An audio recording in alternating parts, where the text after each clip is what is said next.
नमस्कार। आज हम एक बहुत ही अहम मुद्दे पर बात करने वाले हैं। शहरी भारत में अपना घर, ये सपना बहुत लोग देखते हैं और इसी से जुड़ी है प्रधानमंत्री आवास योजना शहरी 2.0 की नई ब्याज सब्सिडी योजना। बिल्कुल। और ये योजना मतलब खास तौर पर उन शहरी परिवारों के लिए है जिनकी सालाना कमाई 9 लाख रुपए तक है। 9 लाख रुपए तक। जी, मकसद सीधा सा है, होम लोन पर जो ब्याज लगता है उसका बोझ थोड़ा कम किया जाए, घर लेना थोड़ा आसान बने। तो चलिए इसी पर गहराई से बात करते हैं। ये जानकारी सरकारी दिशा निर्देशों और घोषणाओं पर आधारित है। सबसे पहले ये बताइए कि इस योजना का सबसे बड़ा फायदा क्या है, मतलब क्या चीज इसे खास बनाती है? देखिए, सबसे अहम बात है होम लोन पर मिलने वाली सब्सिडी। ये सालाना 4% तक की ब्याज सब्सिडी है। 4%? हाँ, सुनने में शायद उतना बड़ा न लगे। हाँ, लेकिन जब आप लोन की पूरी अवधि लेते हैं, मान लीजिए 15 या 20 साल, तो ये 4% मिलकर एक बड़ी रकम बन जाती है। कुल मिलाकर 1.80 लाख रुपए तक की सब्सिडी मिल सकती है। 1,80,000 रुपए?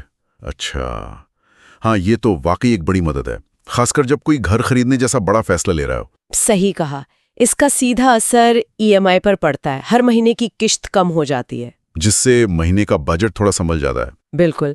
सोचिए, अगर किसी ने मान लीजिए 20 लाख का लोन लिया है, तो ये 4% सब्सिडी उनके कुल ब्याज में अच्छी खासी कमी ला सकती है। अब ये भी समझ लेते हैं कि कौन लोग इसका फायदा उठा सकते हैं। जैसा हमने शुरू में कहा, ये 9 लाख तक की सालाना पारिवारिक आय वालों के लिए है। हाँ, और शायद आय के हिसाब से इसमें कुछ कैटेगरीज भी बनाई गई है। जी हाँ, बिल्कुल। 3 मुख्य कैटेगरी हैं। पहली है ईडब्ल्यूएस, यानी आर्थिक रूप से कमजोर वर्ग, जिनकी सालाना आय 3 लाख रुपए तक है। ठीक है। दूसरी है एलआईजी, यानी निम्न आय वर्ग। इनकी आय 3 लाख से 6 लाख रुपए के बीच होती है। और तीसरी है एमआईजी, मध्यम आय वर्ग। इसमें वो परिवार आते हैं जिनकी आय 6 लाख से 9 लाख सालाना तक है। लेकिन सिर्फ आय ही काफी नहीं होगी, कुछ और शर्तें भी तो होंगी। हाँ, बिल्कुल। कुछ जरूरी शर्तें हैं। एक तो ये कि आवेदक या उनके परिवार में किसी के भी नाम पर भारत में कहीं भी कोई पक्का घर नहीं होना चाहिए। अच्छा, पक्का घर, इसका क्या मतलब है यहाँ? मतलब कच्चा मकान हो तो चलेगा?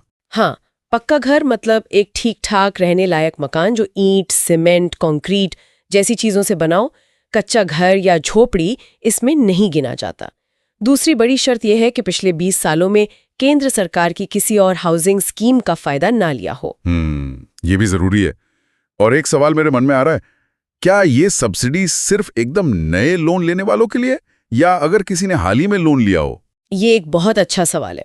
अच्छी खबर यह है कि सिर्फ नए लोन ही नहीं, बल्कि अगर किसी का होम लोन 1 सितंबर 2024 के बाद स्वीकृत हुआ है और वो पात्र हैं, तो वो भी इस सब्सिडी के लिए